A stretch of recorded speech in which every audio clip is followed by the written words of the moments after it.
Well, Microsoft has finally signed a deal for Call of Duty on PlayStation. Hey everyone, welcome back to the channel. So finally, after months and months of Microsoft signing agreements to put Call of Duty on all kinds of platforms, we finally have the announcement here from Phil Spencer. We are pleased to announce that Microsoft and PlayStation have signed a binding agreement to keep Call of Duty on PlayStation following the acquisition of Activision Blizzard. We look forward to a future where players globally have more choice to play their favorite games. And right now we don't know any more about this deal. We don't know if it's another one of those quote 10-year deals that Microsoft seemed to be handing out to everyone. And this does make good on Microsoft's statements that they wanted to keep Call of Duty on PlayStation. You can see this statement here from Brad Smith, who is the Vice Chair and VP of Microsoft. From day one of this acquisition, we've been committed to addressing the concerns of regulators, platform and game developers, and consumers. Even after we cross the finish line for this deal's approval, we will remain focused on ensuring that Call of Duty remains available on more platforms and for more consumers than ever before. Now, I do find it interesting that there's nothing in any of these announcements stating that this deal is 10 years. It seems like if it was a 10-year deal like all the rest, they would state that. But that could be part of the negotiation, not to reveal any of the details of the deal, or it could just be that Microsoft feels they're holding all the cards now, so why should they make such a big deal like they tried to before?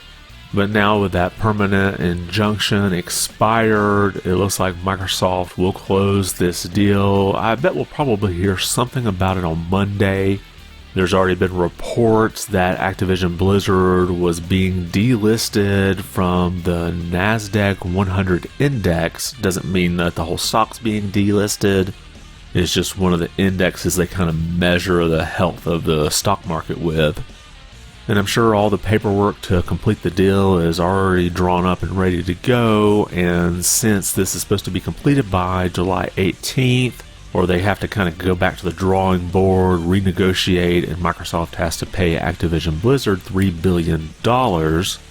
I expect we'll hear something announced Monday, at the very latest on Tuesday.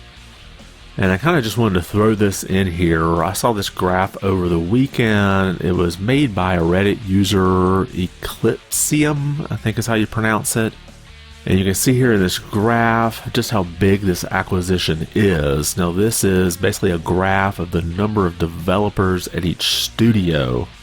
And you can see Activision Blizzard / King is pretty much over 2/3 of all of the developers combined now that Microsoft is going to be acquiring them. So this does give you a sense as to why this was a $69 billion deal.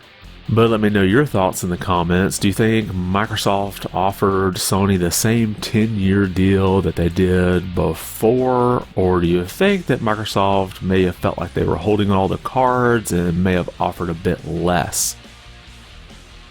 And if you liked the video, be sure to give it a thumbs up. And if you haven't subscribed yet, consider doing so. It really does help the channel out quite a bit. I want to thank you for watching and be good.